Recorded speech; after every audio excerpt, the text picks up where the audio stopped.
The Galactic Council chambers buzzed with nervous energy as representatives from 12 major species gathered around the crystalline conference table. Admiral Zephyrian, a tall, blue-skinned Altarian with 4 arms, tapped his claws impatiently against the smooth surface.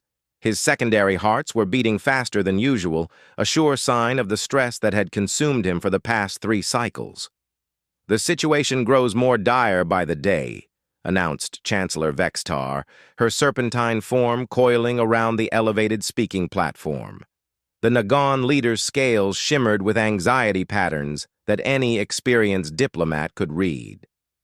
"The Void Ravagers have consumed another 3 star systems in the Outer Rim. Our projections indicate they will reach the core worlds within 50 rotations." Murmurs of distress rippled through the assembly. The Void Ravagers were unlike any enemy the galaxy had ever faced. They weren't pirates or conquering armies seeking territory or resources. They were something far worse, a mechanical plague that consumed everything in its path, converting matter into more of themselves. Entire civilizations had been reduced to nothing but floating debris and the metallic husks of their former worlds. General Korthok, a massive bear-like creature from the warrior world of Ursus Prime, slammed his armored fist on the table. "We have thrown everything at these metal parasites, my finest regiments, the Altarian Star Fleet, even the ethereal mind warriors of Sion. Nothing stops them. They adapt to every weapon, counter every strategy." "Because they learn," whispered Dr. Selena, the insectoid researcher whose compound eyes reflected the holographic displays showing the Ravagers' relentless advance. "Every battle makes them stronger. Every tactic we use gets absorbed into their collective consciousness. We are teaching them how to destroy us more efficiently." The weight of those words settled over the chamber like a suffocating blanket. For the first time in galactic history, the advanced civilizations that had ruled the stars for millennia faced extinction. Their superior technology, their ancient wisdom, their powerful psychic abilities, none of it mattered against an enemy that turned their own strengths against them. Admiral Zephyrian's tactical display showed the grim mathematics of their situation. Red zones marked systems already consumed, yellow indicated those under attack, and the shrinking patches of green revealed how little of their galaxy remained. At the current rate of expansion, they had perhaps 100 rotations before the Ravagers reached the Council worlds themselves. "There must be something," pleaded Ambassador Lyran, her melodious voice carrying harmonics that could normally calm even the most agitated beings. The Celestial's luminous form flickered with distress. "Some weapon we haven't tried, some alliance we haven't forged." Chancellor Vextar's scales shifted to a deep purple of resignation. "We have contacted every known civilization. The machine lords of Nexus refused to engage after losing their entire automated fleet. The energy beings of the quantum realm withdrew to their dimension and sealed it behind them. Even the time manipulators of Kronos acknowledge they cannot alter these events without destroying causality itself." A long silence stretched through the chamber. These were beings who had solved faster-than-light travel, who had harnessed the power of stars, who had unlocked the secrets of consciousness itself. Yet they sat helpless before an enemy that simply absorbed everything they threw at it and grew stronger. Dr. Selena's antennae twitched as she accessed her species' vast databases. "There is one possibility we have not explored." Her voice was hesitant, almost embarrassed. "But it would require us to reach out to the primitive species." General Korthak snorted, a sound like grinding stone. "Primitives?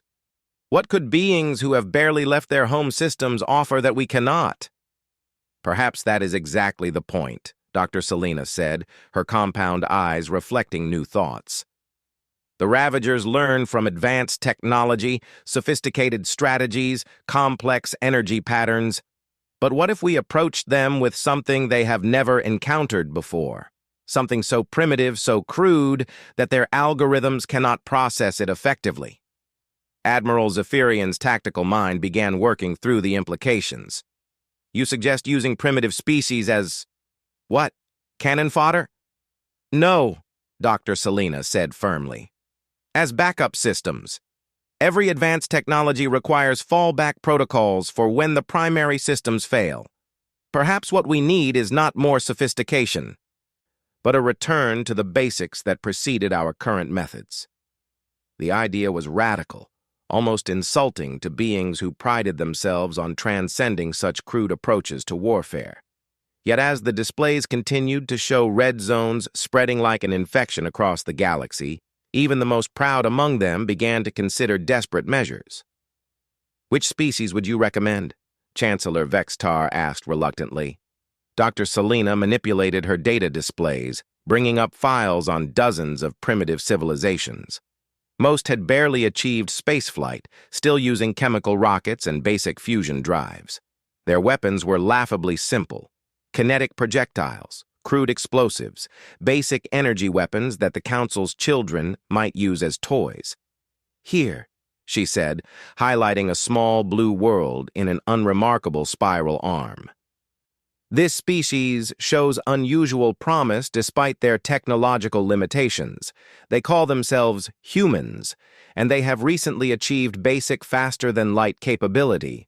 More importantly, their psychological profiles indicate highly adaptive behavior and unusual persistence in the face of overwhelming odds.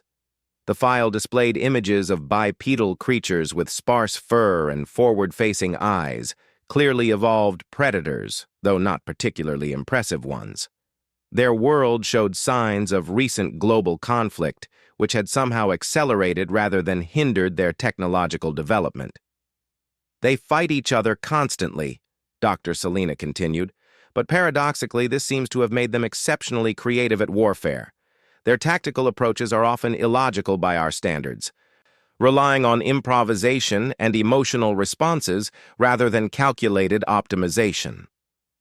General Korthak studied the human military data with growing interest. These blitzkrieg tactics are inefficient, but I see how they might confuse adaptive algorithms. And this concept of guerrilla warfare, fighting without formal structure or predictable patterns, it's completely contrary to optimal military doctrine. Exactly, Dr. Selena said with growing excitement. Their entire approach to conflict is based on unpredictability and emotional decision-making. The Ravagers' learning algorithms are designed to process logical, efficient patterns. They might struggle with opponents who deliberately choose suboptimal strategies for psychological or cultural reasons. Admiral Zephyrian pulled up more detailed files on human conflicts. What he saw was disturbing but also intriguing. These creatures had developed hundreds of different fighting styles, many of which seemed to contradict basic principles of effective warfare. They fought in formations that left them vulnerable, used weapons that were less efficient than alternatives they possessed, and often made tactical decisions based on concepts like honor or morale, rather than mathematical probability. They are also remarkably stubborn, Dr. Selena added. Historical records show multiple instances where human populations continued fighting even when victory was mathematically impossible. They have a concept called fighting to the last man that prioritizes symbolic resistance over survival itself. The chamber fell quiet again as the council members processed this information. The idea of asking primitives for help went against every instinct they possessed. They were the enlightened ones, the advanced civilizations that had moved beyond such crude approaches to existence. Yet the alternative was extinction. Chancellor Vextar's scales gradually shifted to a pale amber of reluctant acceptance. If we pursue this course of action, we would need to approach them carefully. Primitive species are often aggressive when contacted by superior civilizations. Actually, Dr. Selena said, consulting her files again, humans appear to have anticipated contact with other species. They have numerous cultural works exploring the concept of alien civilizations, and their response patterns suggest they would be more curious than hostile, at least initially. And if they refuse to help? General Korthak asked. Dr. Selena's compound eyes reflected the tactical displays, still showing the Ravagers' advance. Then we face extinction with our dignity intact, knowing we tried every possible option. The vote, when it came, was closer than anyone expected. 7 species voted in favor of the primitive contact protocol, 4 against, with 1 abstention.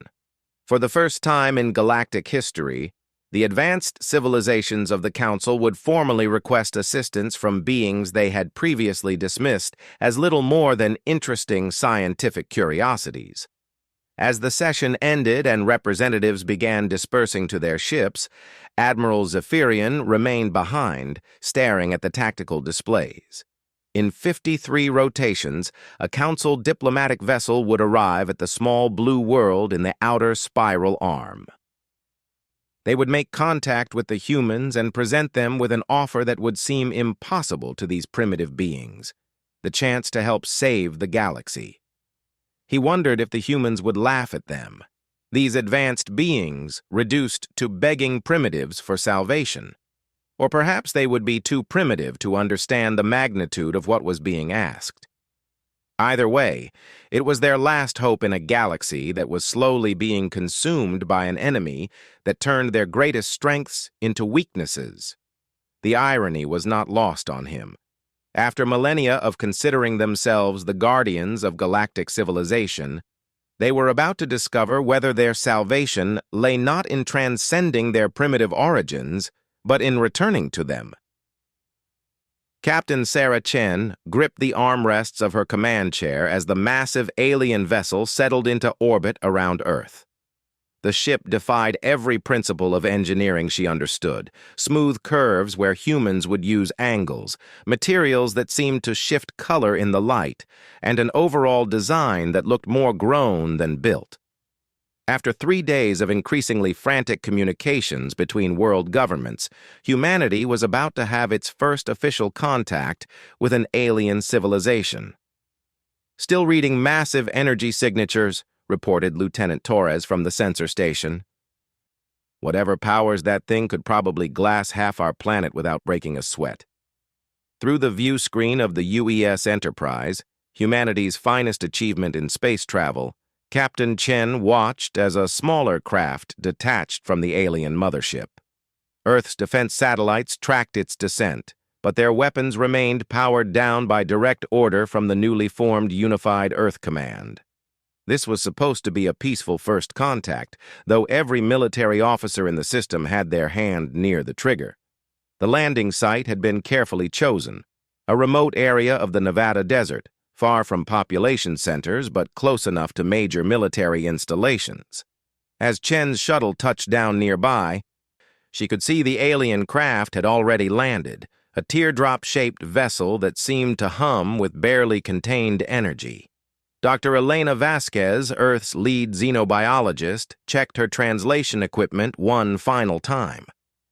The aliens had been broadcasting mathematical concepts and basic pictographs for 3 days, allowing human linguists and computer scientists to work around the clock developing a rudimentary communication protocol. "Remember," Dr. Vasquez said to the first contact team, "everything we know about them suggests they're far more advanced than us. They've been monitoring our communications probably for longer than we realize. Be respectful, but don't act subservient." Captain Chen nodded, adjusting the ceremonial sword at her hip, a touch insisted upon by the diplomats who believed human traditions should be represented. Around her, the team included representatives from every major nation, the best minds humanity could assemble on short notice. The alien craft's hull seemed to simply dissolve, revealing 3 beings that made the human delegation collectively hold its breath. The lead figure stood nearly 8 feet tall, with blue-tinged skin and 4 graceful arms. Its companions included a serpentine being whose scales caught the desert sunlight and a creature that looked like it belonged in humanity's darkest nightmares. Insectoid, with compound eyes and chitinous armor. Despite their alien appearances, something in their posture conveyed urgency and desperation that transcended species barriers. Admiral Zephyrian stepped forward, his translation device rendering his words into accented but understandable English. "Greetings, humans of Earth. I am Admiral Zephyrian of the Galactic Council. We come seeking assistance." The word assistance hung in the desert air like a puzzle piece that didn't fit. Captain Chen had prepared for many possibilities: invasion, conquest, scientific exchange, even worship of superior beings. But she had not expected aliens who traveled between stars to ask Earth for help. "I am Captain Sarah Chen, representing the United Earth Command," she replied formally. "We welcome you to our world and are honored by this contact. How can humanity assist beings of your obvious technological advancement?" Dr. Selena's antennae twitched with what the humans would later learn was intense anxiety. She gestured with one of her 4 arms, and a holographic display materialized in the air between the 2 groups. The images were horrifying. Star systems consumed by metallic swarms, planets stripped bare, entire civilizations reduced to debris. "Our galaxy faces extinction," Chancellor Vextar spoke, her serpentine form coiling with distress. "An enemy we call the Void Ravagers consumes everything in its path. They are machines, but machines that learn and adapt to every strategy we employ against them." The holographic display showed tactical analyses that made the human military officers present break into cold sweats. Fleets of ships larger than Earth's moon were being systematically destroyed by swarms of metallic entities that seemed to evolve in real time. Weapons that worked in the first engagement were useless by the second. "We have tried everything," Admiral Zephyrian continued, his 4 arms gesturing helplessly. "Our most advanced weapons, our greatest tactical minds, our most powerful technologies, all have failed. The Ravagers learn from our sophistication and turn it against us." Captain Chen exchanged glances with General Morrison, the Earth Defense Force commander. "I'm sorry," she said carefully, "but if beings of your capabilities cannot stop this threat, what could humanity possibly offer? Our technology is primitive compared to yours. We've barely left our own solar system." Dr. Selena stepped forward, her compound eyes reflecting the humans with an intensity that made several of them uncomfortable. "That is precisely why we believe you might succeed where we have failed. The Ravagers' learning algorithms are designed to process advanced, logical approaches to warfare. They cannot adapt to what they cannot understand." She manipulated the holographic display, showing examples of human military history. The aliens had been studying Earth's conflicts with disturbing thoroughness. "Your species fights in ways that defy optimal tactical doctrine," Dr. Selena explained with something approaching excitement.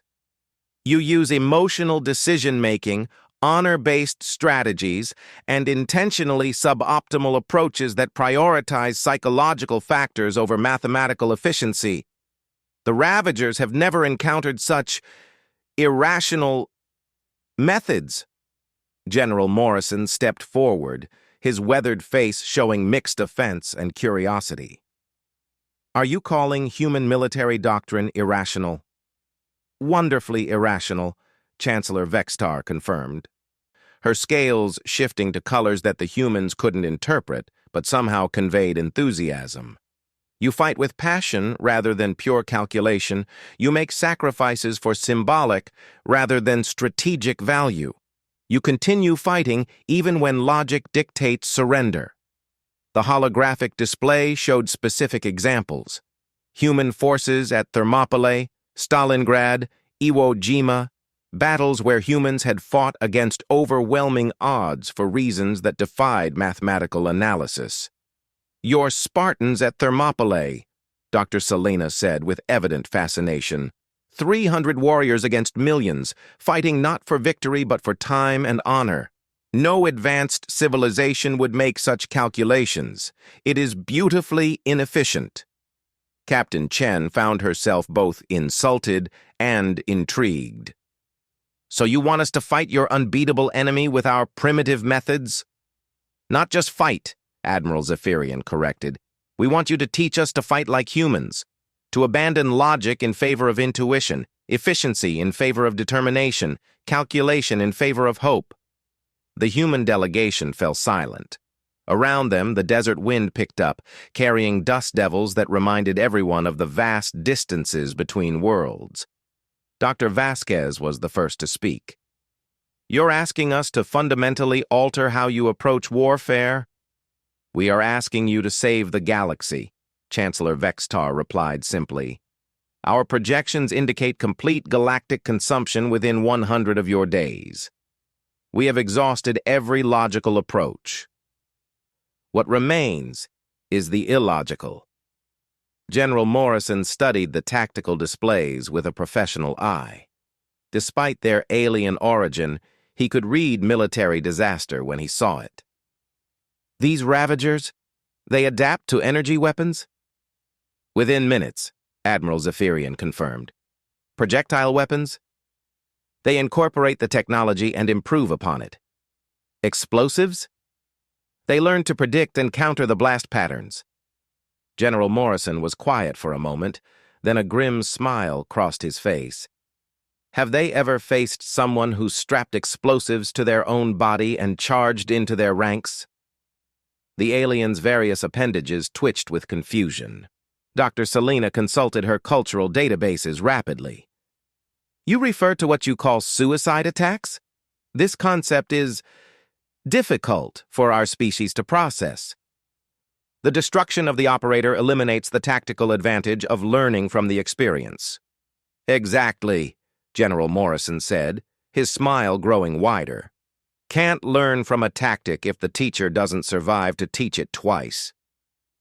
Captain Chen saw where this was heading and felt a mixture of pride and terror. Humanity was being asked to export not just its military tactics, but its fundamental approach to warfare, the human ability to fight with desperate creativity born from facing extinction so many times that improvisation had become instinct. If we agree to help, Captain Chen said slowly, what exactly would our involvement be? Admiral Zephyrian's secondary hearts beat faster as he sensed the possibility of agreement. We would need human advisors integrated into our fleets. Human commanders working alongside our strategists, human soldiers training our forces in your methods. Most importantly, we would need human creativity in developing new approaches that our logical minds cannot conceive. The holographic display shifted to show the current state of the war. Red zones had consumed nearly 40% of the galaxy, and the advance showed no signs of slowing.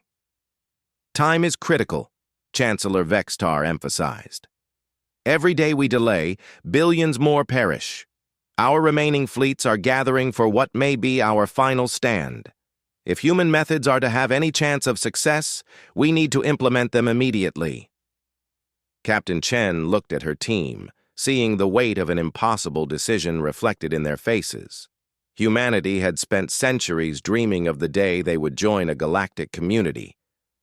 But they had never imagined it would happen under these circumstances. We need to consult with our governments, she said finally. A decision of this magnitude cannot be made by a first contact team. Of course, Admiral Zephyrian agreed. But please understand, we do not have the luxury of extended deliberation. If you are to help us, we must begin within days, not weeks. As the first contact meeting ended and the aliens returned to their ship, Captain Chen stared up at the vessel hanging in Earth's sky like a reminder of how small humanity really was. Within hours, every government on Earth would be debating whether to send their young warriors into a galactic war that had already consumed civilizations millions of years old. The irony was staggering. After centuries of fearing conquest from the stars, humanity's first interstellar war would be fought not as subjects, but as teachers, showing advanced aliens how to fight like desperate, stubborn, beautifully irrational humans. Above them, the alien ship waited for an answer that would determine the fate of the galaxy. 3 months later, Staff Sergeant Maria Rodriguez found herself doing something no human had ever imagined possible: teaching an 8-foot-tall blue alien how to swear effectively during combat operations. The training facility aboard the Galactic Council flagship Eternal Harmony buzzed with activity as human advisors worked alongside alien warriors who were struggling to unlearn millions of years of logical evolution. "No, no, Admiral," Rodriguez said with barely contained patience as Zephyrian attempted to execute what humans called a berserker charge. "You're still thinking about optimal angles and efficiency ratios. When you scream, 'For Earth,' you need to mean it. You need to feel the rage." Admiral Zephyrian's 4 arms moved in a gesture of confusion. "But Staff Sergeant Rodriguez, Earth is not my homeworld. Why would I feel passion for a planet I have never seen?" Rodriguez sighed, a sound she'd been making frequently since arriving aboard the massive alien vessel. Around her, similar scenes played out as human military advisors attempted to teach Council forces how to fight with emotion rather than logic. Nearby, Master Chief Petty Officer Jackson was demonstrating improvised explosive devices to a group of crystalline beings from the Prism Collective. "The beauty of an IED isn't its efficiency," he explained, while assembling a device that made the aliens' geometrically perfect forms practically vibrate with horror. "It's that you can't predict when or where it'll go off. Fear is just as important as the explosion itself." The war had not been going well. Despite 3 months of intensive training, the first encounters between human-advised Council forces and the Void Ravagers had been disasters. The aliens struggled to abandon their deeply ingrained logical approaches to warfare, while the Ravagers continued their relentless advance across the galaxy. Captain Chen, now serving as the human liaison to the Council War Cabinet, studied the latest tactical reports in the flagship's command center. Red zones on the galactic map had expanded to cover 60% of known space. Entire sectors that had housed billions of sentient beings were now nothing but metallic debris orbiting dead stars. "The problem," she explained to the assembled alien commanders, "is that you're trying to learn human tactics without understanding human psychology. You can't just copy our methods. You need to think like humans." General Korthak's massive, bear-like form shifted uncomfortably. "But human thinking appears to be fundamentally flawed. Your species makes decisions based on chemical reactions in your neural pathways rather than calculated probability matrices." "Exactly," Captain Chen said with exasperation. "Those chemical reactions, fear, anger, love, desperation, those are what make our tactics work. When a human soldier throws himself on a grenade to save his squad, he's not calculating optimal outcomes. He's acting on instinct and emotion." Dr. Selena's compound eyes reflected the tactical displays showing their latest defeat. "Perhaps the human approach requires more time to implement than we possess. The Ravagers will reach the core worlds within 37 Earth days." The weight of that statement settled over the command center. The core worlds represented the heart of galactic civilization. Billions of years of accumulated knowledge, art, and culture. Their loss would essentially mean the end of everything the galaxy's species had built. "There is another option," Captain Chen said quietly. "But you're not going to like it." The alien commanders turned their various forms of attention toward her. Around the command center, translation devices hummed as they prepared to convert whatever impossible thing the human was about to suggest. "We stopped trying to teach you to think like humans," she continued. "Instead, we let humans lead the next major engagement." The silence that followed was broken only by the ambient sounds of the massive ship systems. Admiral Zephyrian's secondary heart stopped beating entirely for several moments. "Captain Chen," he said carefully, "are you suggesting that primitive beings, No offense. Command Council forces in battle? I'm suggesting that desperate times call for desperate measures, Chen replied. You brought us here because we think differently. But you're trying to make us think like you instead of letting us think like us. General Korthak's massive frame bristled with indignation. No council species has ever taken orders from primitives.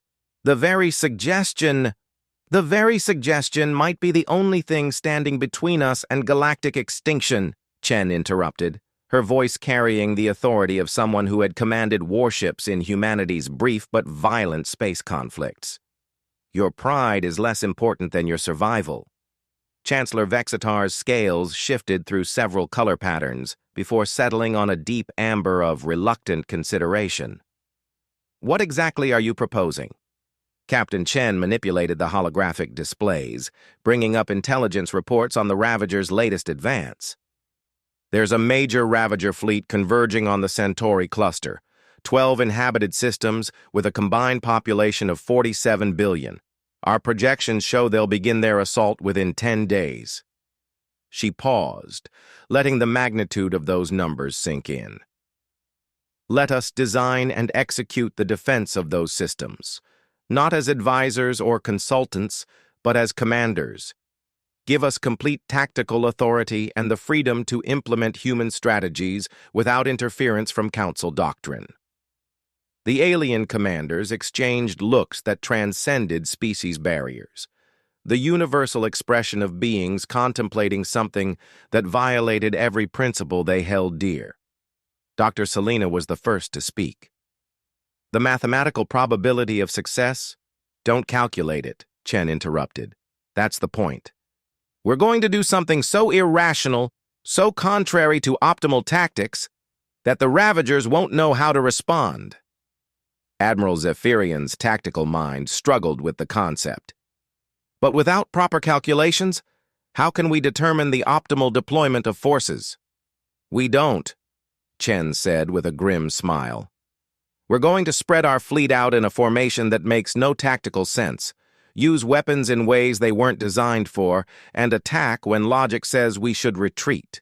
We're going to fight like cornered animals instead of enlightened beings. The command center fell quiet except for the soft humming of translation devices struggling to process concepts like cornered animals into languages that had no equivalent terms.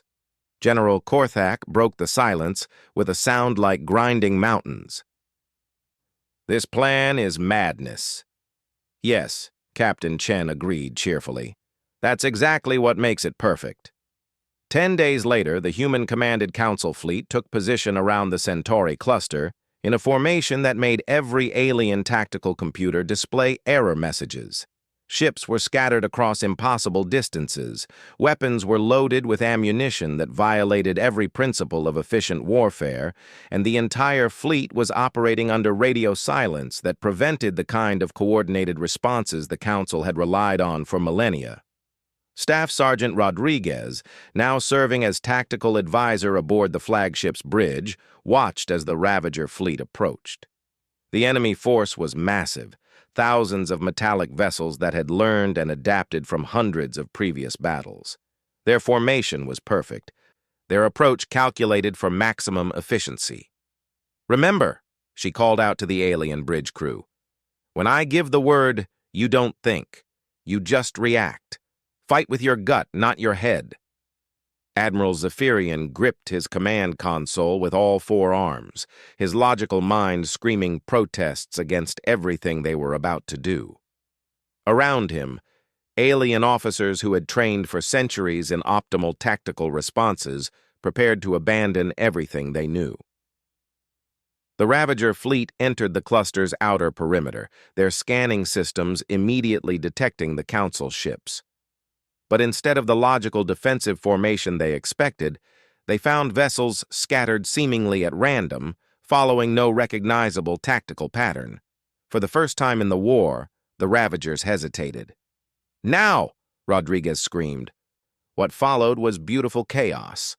Council ships abandoned their positions in the middle of the enemy advance, not retreating but charging directly into the Ravager formation with no apparent plan.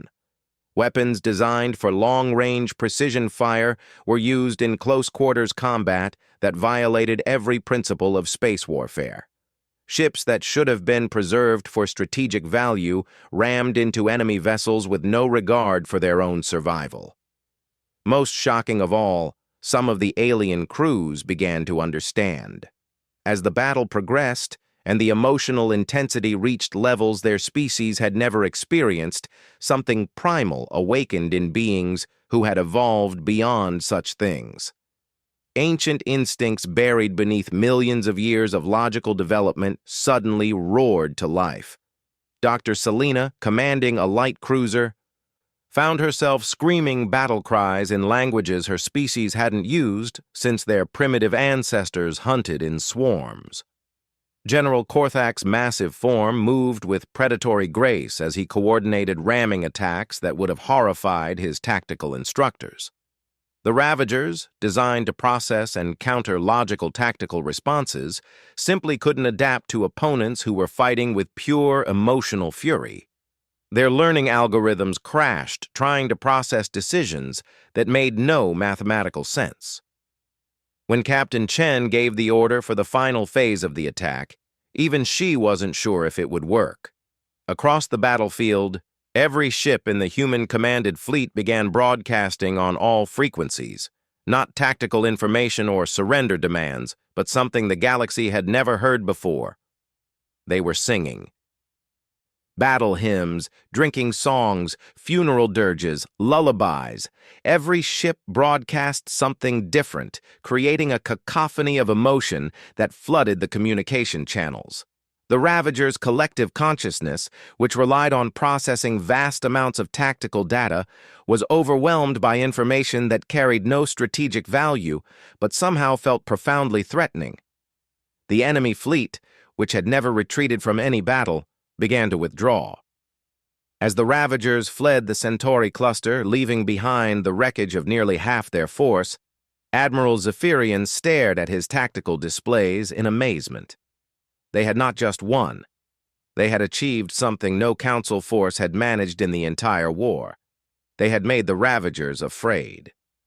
"Staff Sergeant Rodriguez," he said quietly, his voice carrying harmonics that the translation software struggled to convey.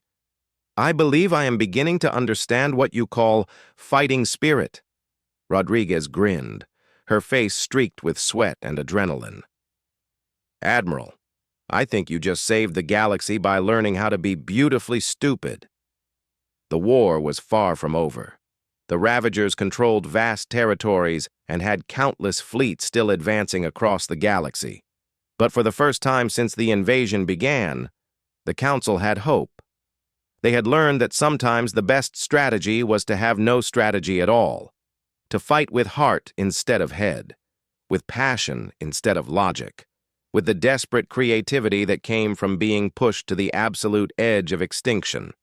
As news of the victory spread across the galaxy, other Council fleets began requesting human advisors. The ultimate backup system, primitive emotions, and irrational tactics had proven itself against an enemy that could counter any logical approach. Humanity, the species that had barely learned to travel between stars, became the teachers of war to civilizations that had ruled the galaxy for eons. And perhaps most surprisingly of all, they were very good teachers. The galaxy burned. But now it burned with the fire of defiance rather than destruction. The backup had become the primary system, and against all odds, it was working.